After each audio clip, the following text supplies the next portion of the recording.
I just caught my wife trying to take my parking spot. I would not have caught that if I hadn't been coming right then and there. I was literally getting back and I just come down the hill and I see her pulling into the garage, and the moment she sees me, she just stops. Interesting.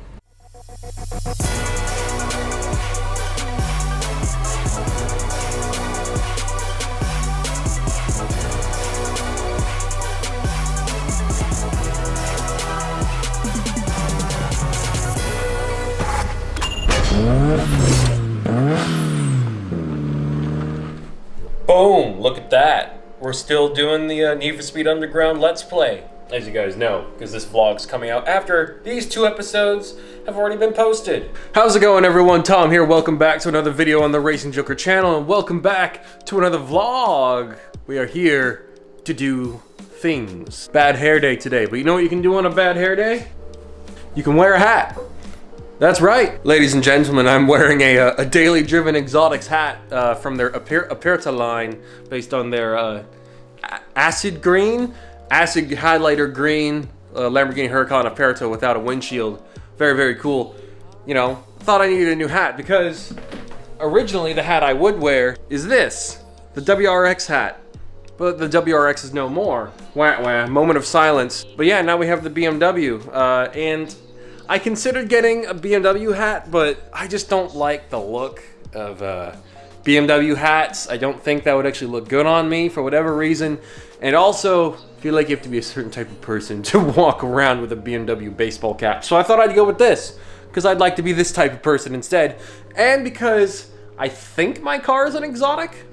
So if you guys don't know, somehow, I have a 2006 BMW M3 E46, 75,000 miles, pristine, black exterior, black interior.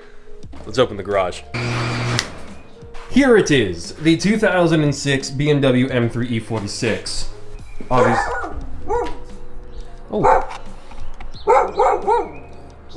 Hello.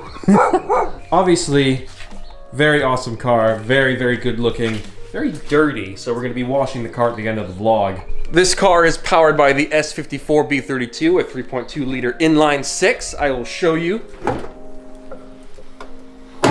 There she is, the heart of the beast. 333 brake horsepower. We're actually going to be replacing this intake, this dipstick and guide tube, and all this good stuff with the CSL GT2 setup. So that's gonna look great. It's gonna be all carbon fiber. Very expensive parts to order, by the way, you guys. I think this is a pretty clean engine bay considering it's my car. So, trying to keep it in as pristine condition as possible. Ugh. Feels good that it's mine though. CPR push on the badge. So is this car an exotic? I mean, when it was new, I'd think it was at the very least. I mean, if it was an exotic new, it's probably still an exotic now because it's not a muscle car. It's not a tuner. It's a European sports car. I think it's an exotic. I think that's probably safe to say. And it's my daily driver, so I don't feel too guilty about wearing this hat. I mean, obviously, you don't need an exotic that's a daily driver to buy these hats. These hats are awesome. Daily Driven Exotics, very cool channel.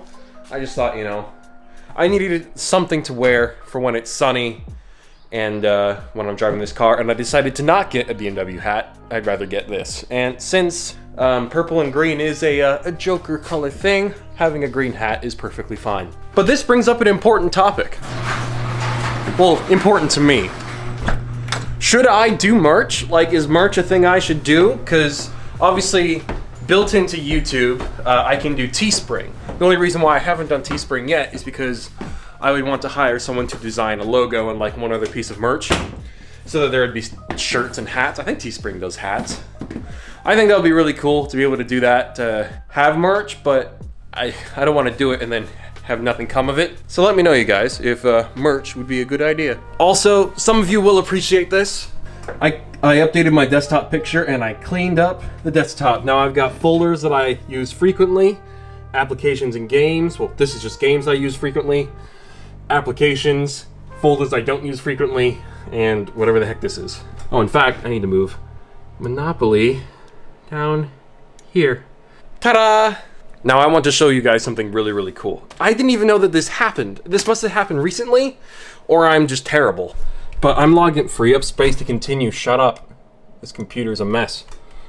If we go to the Racing Joker, and we go to videos, and we click, sort by, and go to most popular, you'll see that my How to Get Too Fast Too Furious Skyline sound video has 2 million views. 2 million views on one video. 2,024,670 views as of the 6th of whatever the frack, March, I believe. 2 million views on one video. Obviously that doesn't surprise me that that's the video that would have that many views. But holy crap, you guys, that's awesome. Google Chrome just crashed. 2 million views on one video? That's insane. I mean, this channel has come a long way. So let me just show you something interesting. So let me log into the actual Racing Joker channel. Right now I'm just on the live stream archive channel. Because then I can go to the latest episode of the Need for Speed Underground thing. Because if you go into the description now of my most recent videos, there's a whole lot of interesting things in here. Obviously, you can see here, there's the BMW M3 GTR parts list document. If you ever want to see the parts that we're putting on the car, that would be very cool for you to see if you ever are wanting to make your own thing. But then I just added this last night. You can click on this link to show how long I've been on YouTube, which is also cool for me because my first video was posted on May 26th of 2017, and that was basically the video that I made celebrating me getting my first car, the Subaru WRX. So I've been on YouTube for 45 months, 197, well, it's not supposed to say it like that. Let's try it on here. So let's go to the description. We've been on YouTube for how long? All right, here we go. So it says it properly on the mobile version of the site. I have been on YouTube as of March 6th, 2021 for 3 years, 9 months, and 8 days. Give or take maybe a day. I don't know if it counts or misses a certain day. But yeah, 3 years and 9 months. And I can go to my analytics and I can show you my almost exact number of subscribers. In 3 years and 9 months, we've gotten 35,614 subscribers. I don't know if that's a lot. It's probably not for that amount of time, but it does take a while to build a YouTube channel. So I'm happy that we're just making progress as it is. Because about every month we get 400 to 500 subscribers. So let's do a little bit of math, shall we? So if things continue like that, you know, if you round things up in your head, let's round it down. So let's say we have 35,500, and then we gain 500 for the month of March, and so we end March with 36,000, and then we end April with 36,500, and we just keep going in that pattern. By December, we would have 40,500 subscribers. Let's even go to Social Blade and see what they think.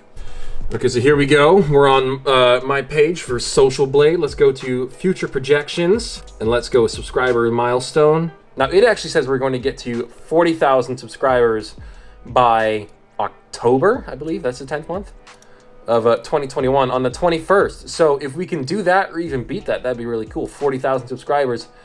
But then suddenly it says we'll get 50,000 by 2023.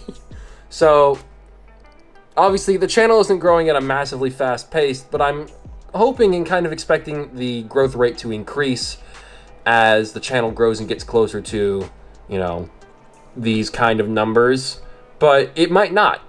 We might hit 100,000 in like 2028 or something like that. Who knows? I expect certain things to kind of give it a boost, obviously, but we'll just see. But yeah, like I said before, 2 million views on one video, that's awesome, you guys. That is so cool. 2 million people, or maybe not 2 million people, but at least 2 million individual moments of people clicking on a video to hear my voice talk about a specific topic that they want to hear about has happened 2 million times. That is insane. I don't know if I can properly comprehend that. So, what else is there to talk about? Well, while I'm sitting here, I did message the CDL guy, I think it's the head, I think he's the head of the school or some representative for it, to get my CDL. I need to do a DOT physical, and I need to study for, I guess, the kind of written test. and then I head out to the school for 2 weeks, get the CDL, and then I get started. Then I'm over the road for 6 months, and then I can become like dedicated, or like a dedicated driver or a trainer or something like that. I may ask him a couple questions about the pay, because when you go online to look at reported salaries, it's not much more than what I'm making now at Amazon. So that's the one issue. So I want to make sure it is an upgrade, or that after a while of being an over-the-road driver, I can get upgraded to a position that definitely does make more money than I'm making now. Because, you know, when I found the ad for the job, it said $50,000 to $80,000. Like, let me look. All right, so here we go. As you can see, need over-the-road truck driver now. Average up to, now this is the problem, it says up to $1,176 per week, which is pretty good, because if you times that by 52, that's over $60,000 a year. And that is definitely an upgrade, because that would be twice what I'm making with Amazon right now. I'm giving you a lot of my financial details, I'm sorry. But if that's true, I have no qualms, and that is very cool. So I'm gonna do research into getting a DOT physical and all that sort of stuff. And yeah, but we've got lots of other stuff to talk about, so let's move on. Okay, I will say this, and if you're a parent, you probably already understand this. If you are a master at putting your kid to sleep, any kid, you should be certified as a hypnotist, because that is not easy. You need to learn all the tricks and all sorts of weird stuff. Dangling watches in front of their face, scratching their head, well, not scratching, rubbing their head and all that. Now we're down here in my secondary office, which is basically just the kitchen table. You may see this, and I kind of expected my wife to yell at me for this, but there's some marker on the table from me doing really crude Sharpie designs of the exhaust system for the E46 M3. Now, if I go to my folder for all the stuff pertaining to the GTR, let's go into the design idea sketch. You might have seen this on my Instagram stories. Guys, follow me on Instagram, because every now and then I release a little bit of interesting nuggets of information in the stories or in posts, and it's free. I don't really get anything out of it. I don't make money on Instagram. It's just so that you guys can have that little bit of extra bit of content from me, because you might be missing something you might want to know about, and I might not put it on this channel for reasons. But here we are. This is a scan of basically a paper I made. So here is the stock USDM exhaust system. Here is section 1 with the single resonator. We would be replacing this with a Rogue Engineering RAS pipe with 2 resonators here, as illustrated. Right in front of these is the headers with the catalytic converters. We'd be replacing those with CSL headers, and they kind of look like this, sort of. So we'd have no cats. And then here would be the section 2, which is this here on the stock car, but we would be replacing this whole thing with the side exit. So we'd actually not have this muffler here. We'd be taking one piece off of the whole system, and we would be shortening the whole thing to about basically here, because it would basically bend immediately. And so it would look kind of like this. We could put a muffler here, but we don't have to. I was thinking we'd just put valves or something, so that, you know, when we start the car, the cold start, if we care about that, isn't super loud, or when we're in a city and we're not gonna get pulled over immediately for breaching noise limit laws. We do have to narrow the pipes a little bit, because, you know, when they come off of the section 1, the pipes, let's say they're about here, but when we want them to exit out the side, they need to be like this, much more narrow, so that it looks accurate to the GTR, GT2 exhaust.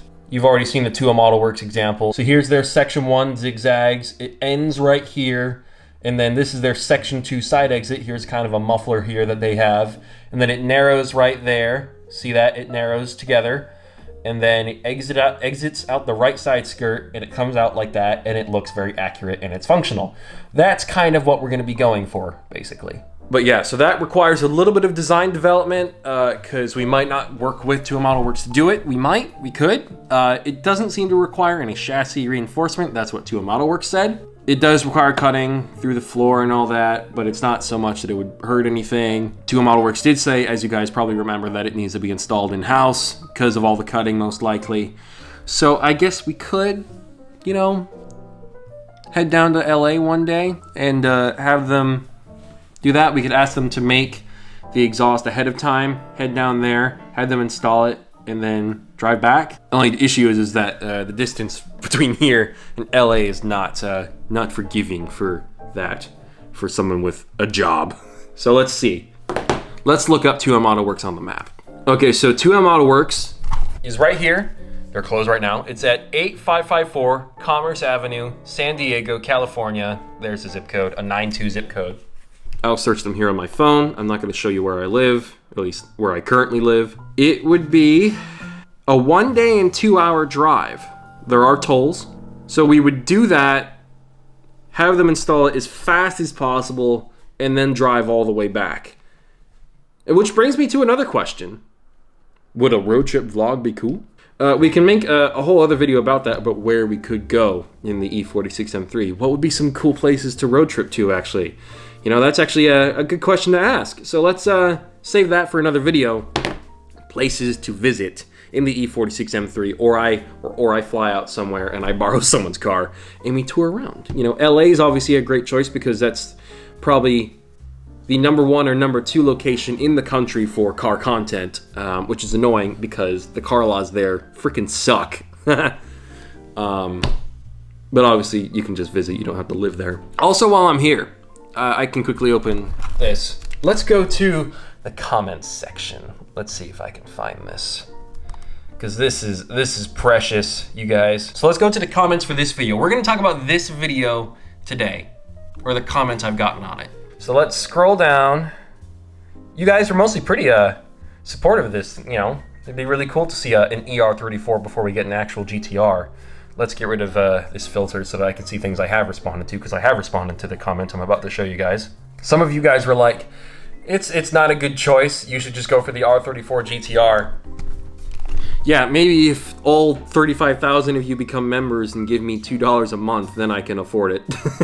And then we can make 120 grand in like 2 months. But that's obviously because you're not going to do that. We're not getting an R34 GTR now, because you can't finance an R34 GTR if it's still in Japan, because, well, I don't have a line of credit in Japan, or at least however you want to say it. So we have to wait for the GTR to come to the US, and that means that's going to be when they're at their most expensive, or close to. But yeah, I am going to get a GTR, just not now. I don't have 300 grand for an M-Spec-Ner, and I don't have 130 for a base. I'm not rich, you guys. Did he delete his comment? No, here it is. And I will read this word for word.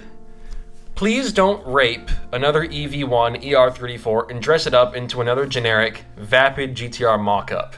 Also, swapping any RB26 into a Neo-equipped car is absolutely brain dead. You are legitimately putting in a worse engine. Just stick to 1/24 scale models. I don't know.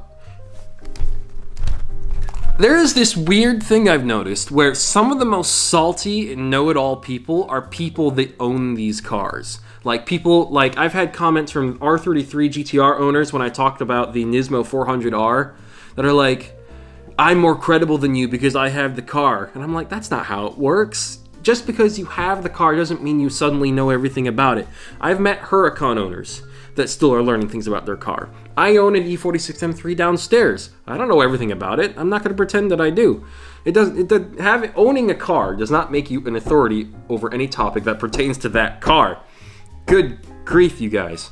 But so this guy is an ER34, I think it's a 25 GT with an Altia body kit, which is a dealership upgrade, I guess, however you want to put it. He doesn't like the idea of me spending my own money on another EV1 car, because I briefly mentioned that that would be a possibility, and dressing it up as a GTR. That's probably not going to happen now, but he'd be very angry if I did that. And he was very angry for me to even put that idea out there, which is hilarious.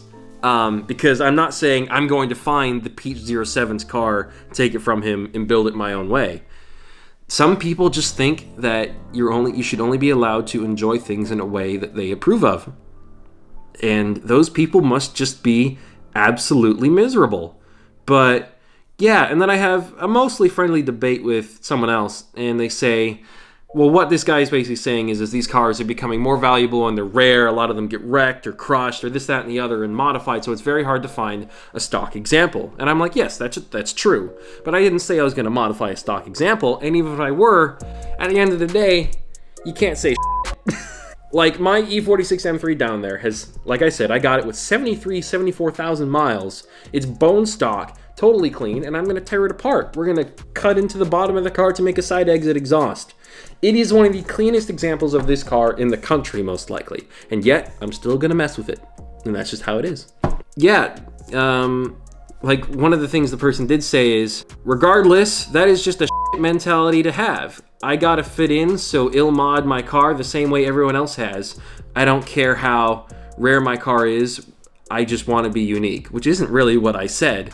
But even if that is what I said, who gives a shit? Because most of these R34s and GTRs out there, they're either Bayside Blue with Z-Tune body kits, and I just said, you know, I know people like that. This car isn't permanent. I'm not going to build it how I want to build a GTR, so why not build a GTT like kind of the standard clean build, because, you know, people appreciate that, and I can enjoy that for a little while.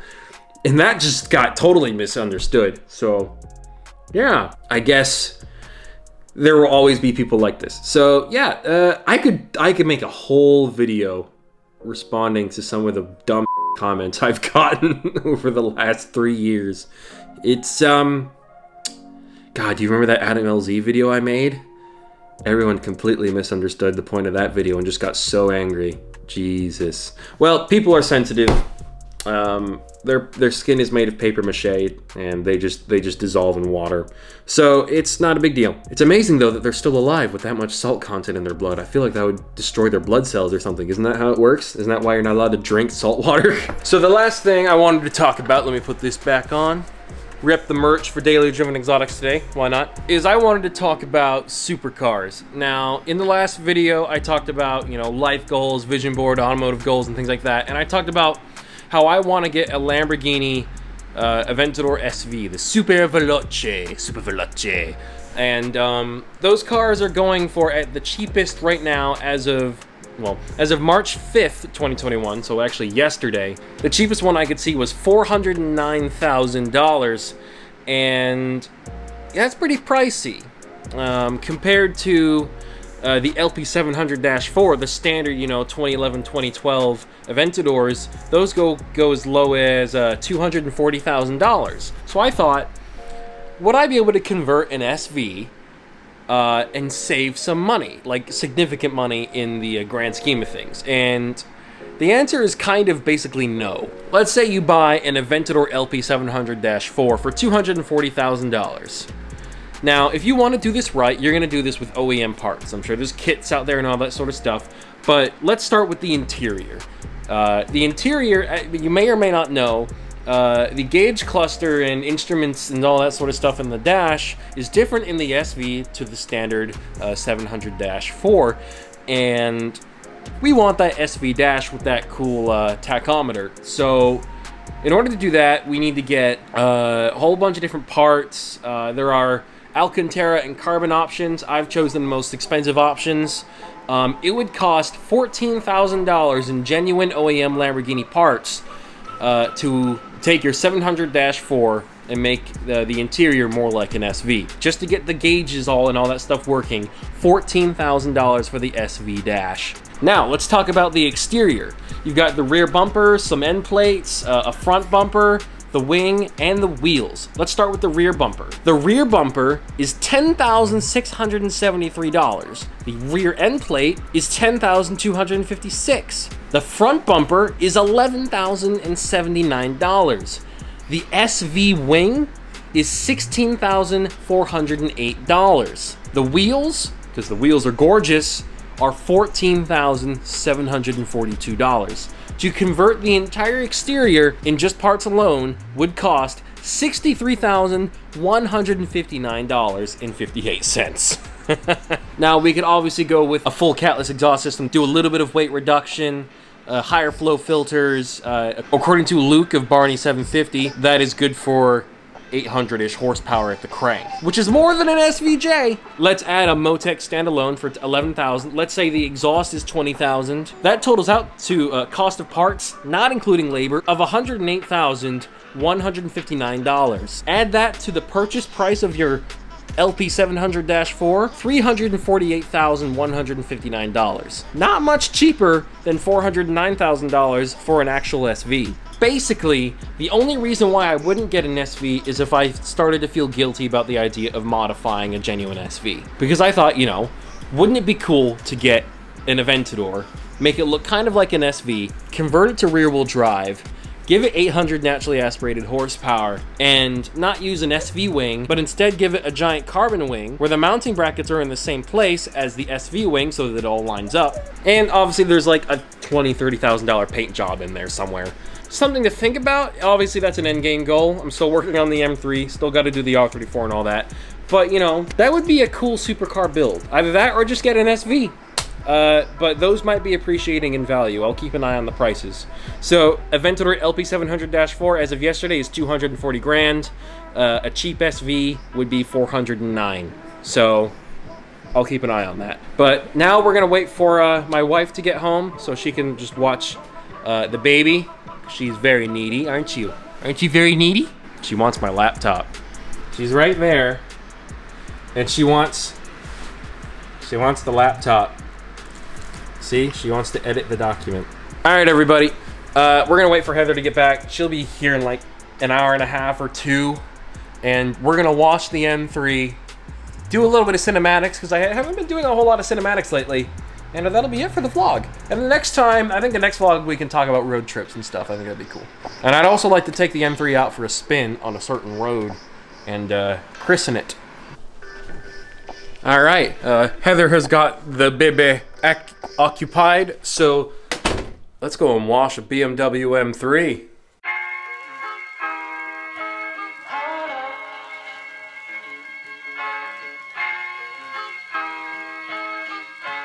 I'm so in love with you. You got me down again.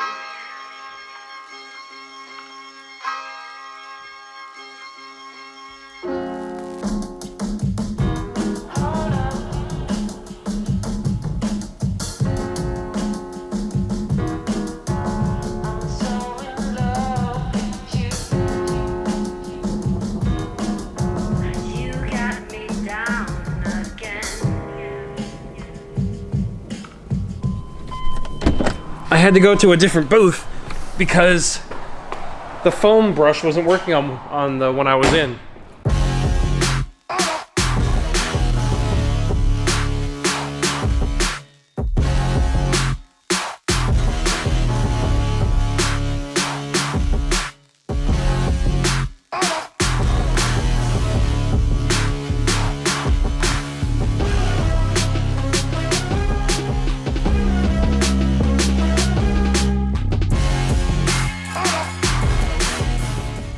Well, that's it, you guys, for the vlog today. Hope you all enjoyed it. It should, hopefully, I always say this, it should be shorter than normal.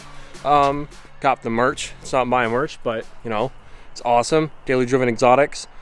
Daily Driven Exotic. Makes sense, I hope. And also, before I head out, in case you didn't know, I am trying to add a bunch of members content to the members only section of the channel. So if you aren't a member, you should probably become one because there is some cool behind the scenes stuff going on in the members section of the channel. I post stories from Instagram and Snapchat and YouTube in there now, along with full uncut versions of videos, and I might even upload the next Card Topics Explained video early uncut. So if you want to hear my conversation with a certain, well, it's Sean Morris. I'm talking to Sean Morris of Top Rank, and if you want to see the uncut interview early before the episodes come out, you can do that.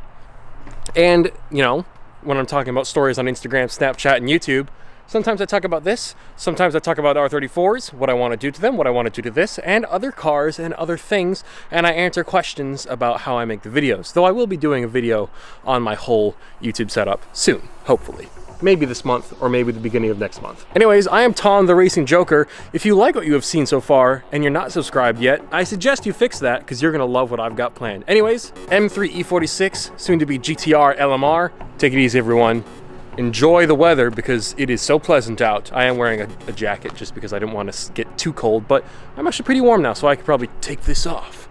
But I don't want to do that on camera. I might get demonetized. Anyways, thank you so much for watching, and I'll see you all next time. Bye.